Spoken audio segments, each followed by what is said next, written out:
Perjalanan hidup dan spiritual Imam Al-Ghazali, ilmu tanpa buku tanpa guru. Di sebuah kota kecil bernama Tusi, terletak di Persia, sekarang Iran, lahir seorang anak yang diberi nama Abu Hamid Muhammad ibn Muhammad Al-Ghazali. Tahun 1058 Masehi menjadi saksi kelahiran sang anak, yang kelak dikenal sebagai Imam Al-Ghazali. Kehidupan awal Al-Ghazali penuh dengan tantangan. Ayahnya meninggal ketika ia masih kecil, membuatnya dan saudaranya menjadi yatim. Namun, tragedi ini tidak menghalangi Al-Ghazali untuk mengejar ilmu.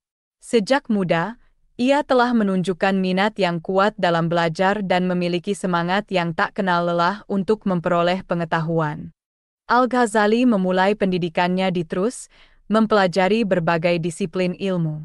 Dia belajar agama, bahasa Arab, logika, dan filsafat. Meski masih muda, Al-Ghazali menunjukkan bakat luar biasa dan dedikasi yang kuat dalam studinya. Dia tidak hanya mempelajari materi yang diajarkan, tetapi juga merenungkan dan mempertanyakan konsep-konsep yang dia pelajari. Pendidikan awal Al-Ghazali membentuk dasar pemikirannya dan membekali dia dengan alat yang diperlukan untuk menjadi seorang cendekiawan dan pemikir besar. Ini adalah awal dari perjalanan panjang Al-Ghazali dalam mencari pengetahuan dan kebenaran.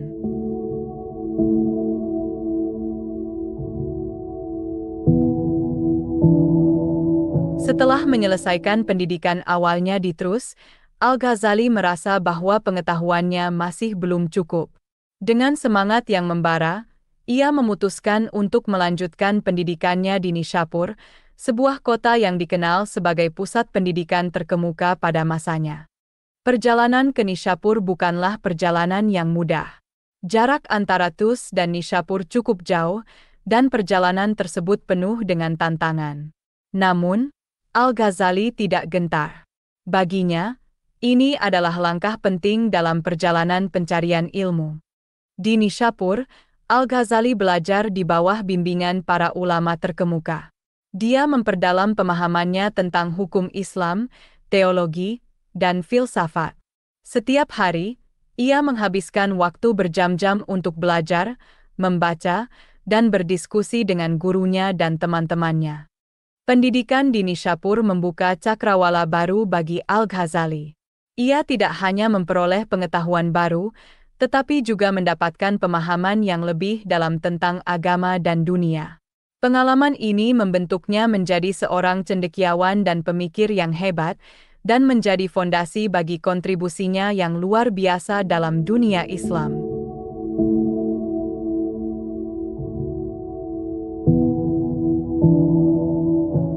Setelah menyelesaikan studinya di Nishapur, Al-Ghazali merasa bahwa pengetahuannya masih perlu diperluas dan diperdalam. Dengan tekad yang kuat, ia memutuskan untuk melakukan perjalanan ke Baghdad, kota yang pada saat itu merupakan pusat kegiatan keilmuan dan intelektual Islam. Perjalanan ke Baghdad adalah sebuah tantangan besar bagi Al-Ghazali. Meski jaraknya jauh dan penuh dengan rintangan, semangat Al-Ghazali untuk belajar dan mencari ilmu tidak pernah pudar. Ia berangkat dengan harapan dan tekad, membawa impian untuk menjadi seorang cendekiawan yang dapat memberikan kontribusi bagi umat Islam.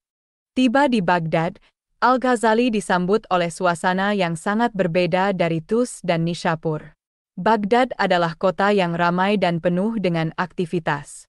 Di sini, Al-Ghazali dapat bertemu dan berdiskusi dengan para cendekiawan dan pemikir terkemuka dari berbagai belahan dunia. Baghdad memberikan banyak pelajaran dan pengalaman baru bagi Al-Ghazali. Ia belajar dari berbagai sumber, memperdalam pengetahuannya, dan mengasah kemampuannya dalam berbagai disiplin ilmu. Pengalaman ini membentuk Al-Ghazali menjadi seorang pemikir dan cendekiawan yang mampu memberikan kontribusi besar bagi perkembangan pemikiran Islam. Perjalanan ini menjadi tonggak penting dalam hidup dan karir Al-Ghazali, membawanya pada puncak karir keilmuannya.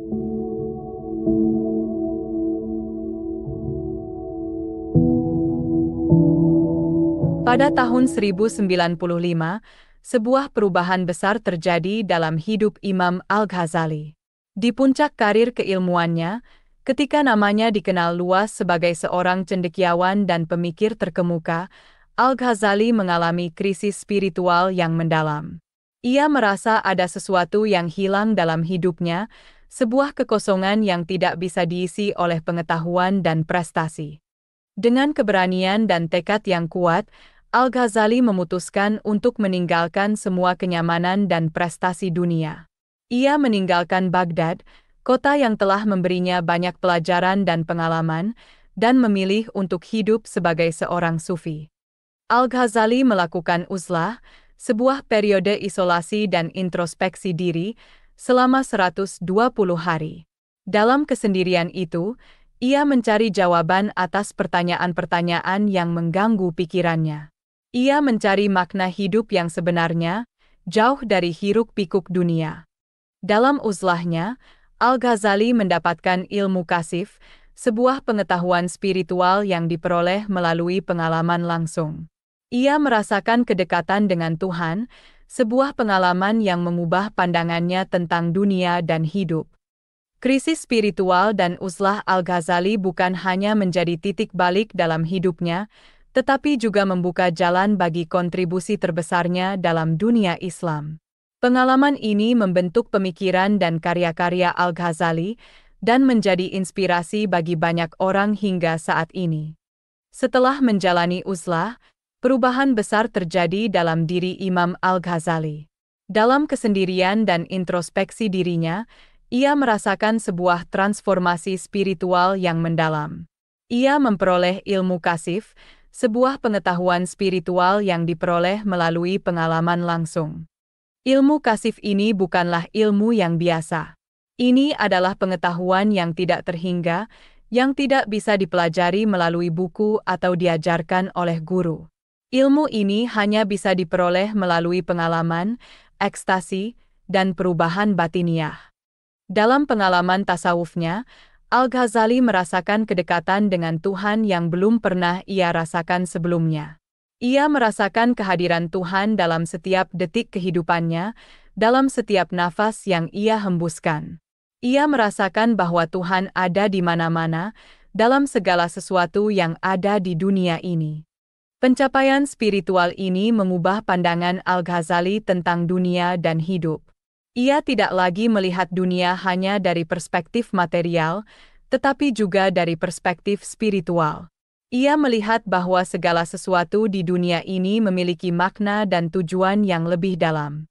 Pencapaian spiritual Al-Ghazali ini menjadi tonggak penting dalam perjalanan spiritualnya. Ini menjadi dasar bagi pemikiran dan karya-karya beliau, dan menjadi inspirasi bagi banyak orang hingga saat ini.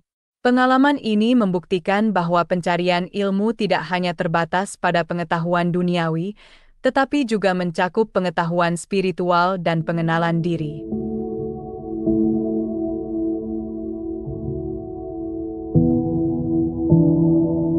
Setelah menjalani perjalanan spiritual yang mendalam, Imam Al-Ghazali mencapai pemahaman baru tentang sufisme. Baginya, sufisme bukan hanya tentang ritual dan praktek ibadah, tetapi lebih dari itu. Sufisme adalah tentang transformasi batin dan pembersihan jiwa. Al-Ghazali memahami bahwa inti ajaran sufi terletak pada pengendalian nafsu badaniyah. Nafsu badaniyah adalah keinginan dan hasrat duniawi yang bisa menghalangi seseorang untuk mencapai kedekatan dengan Tuhan. Oleh karena itu, seorang sufi harus bisa mengendalikan nafsu badaniyahnya dan tidak terikat oleh keinginan duniawi. Selain itu, Al-Ghazali juga memahami bahwa seorang sufi harus berhasil dalam membersihkan watak-watak jahat dan sifat-sifat keji. Ini adalah proses pembersihan jiwa, di mana seseorang harus melepaskan sifat-sifat negatif dan menggantinya dengan sifat-sifat positif. Proses ini bukanlah proses yang mudah. Ini membutuhkan kesabaran, ketekunan, dan dedikasi yang kuat. Namun, hasilnya adalah sebuah hati yang bersih, hati yang bebas dari segalanya kecuali Allah. Pemahaman Al-Ghazali tentang sufisme ini bukan hanya membantu dirinya dalam perjalanan spiritualnya, tetapi juga memberikan inspirasi dan petunjuk bagi banyak orang. Pemahamannya ini menjadi salah satu kontribusi terbesarnya dalam dunia Islam dan menjadi fondasi bagi perkembangan Sufisme hingga saat ini.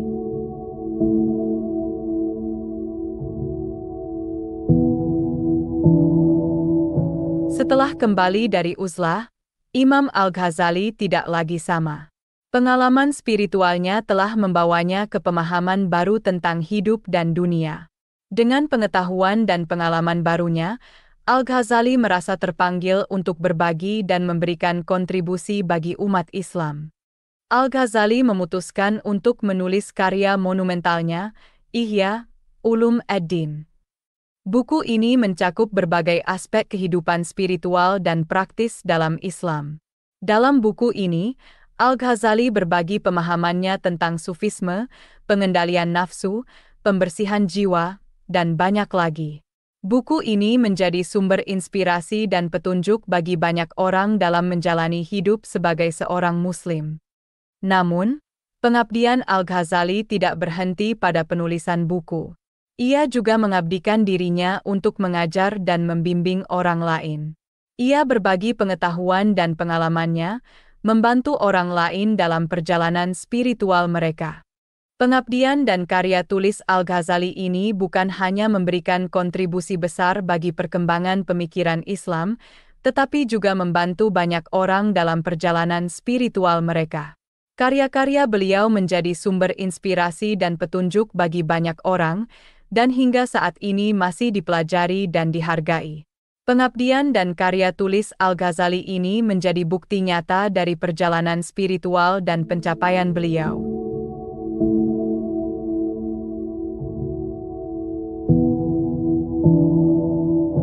Imam Al-Ghazali memiliki pandangan yang mendalam tentang Allah. Al-Ghazali menekankan gagasan bahwa Allah adalah penyebab utama semua peristiwa. Meskipun dia mengakui keteraturan yang diamati di dunia alami, dia menghubungkannya dengan kehendak Allah yang konsisten daripada dengan sifat-sifat yang melekat di dalam makhluk-makhluk yang diciptakan. Al-Ghazali menolak pandangan deterministik dan menyatakan bahwa Allah memiliki kekuatan untuk membawa efek apapun, bahkan tanpa sebab tertentu. Dia menyatakan bahwa kehendak Allah tidak terikat oleh tatanan kausal yang tetap. Al-Ghazali berpendapat bahwa alam semesta ini memiliki awal, dan ini adalah bukti adanya Tuhan. Dia mematahkan pendapat ahli filsafat yang menyatakan bahwa alam semesta memiliki masa lalu yang tak terbatas yang tak bermula. Al-Ghazali tidak setuju dengan sikap para filosof yang ateis dan materialis, yang berusaha membuang jauh Allah dalam pembahasan ilmiah. Dia berpendapat bahwa dalam setiap pembahasan ilmiah, keberadaan dan peran Allah harus selalu diperhatikan. Pandangan Al-Ghazali tentang Allah ini mencerminkan pemahamannya yang mendalam tentang konsep Tuhan dalam Islam. Dia berusaha menjembatani antara pemahaman rasional dan spiritual tentang Allah, dan hasil pemikirannya ini telah memberikan kontribusi besar bagi perkembangan pemikiran Islam.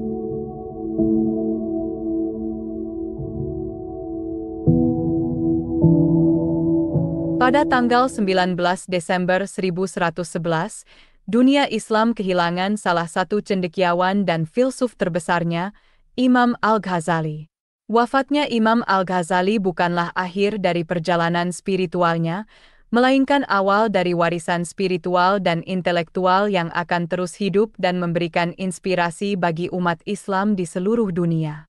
Pada detik-detik menjelang wafatnya, Imam Al-Ghazali menunjukkan kualitas kehambaannya yang luar biasa. Pada suatu hari, tepatnya Senin, saat fajar menyingsing dan dunia masih terlelap dalam tidur, Imam Al-Ghazali bangun dan mengambil wudhu. Dengan hati yang tenang dan penuh khusyuk, ia menunaikan sholat subuh, berkomunikasi dengan Tuhannya untuk terakhir kalinya di dunia ini.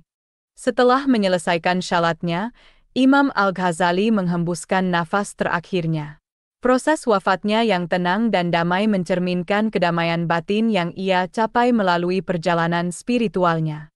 Ia wafat dalam keadaan suci, dengan hati yang bersih dan jiwa yang tenang. Setelah wafat, Jenazah Imam Al-Ghazali dikebumikan di desa Tabran, kota Tus, tempat kelahirannya.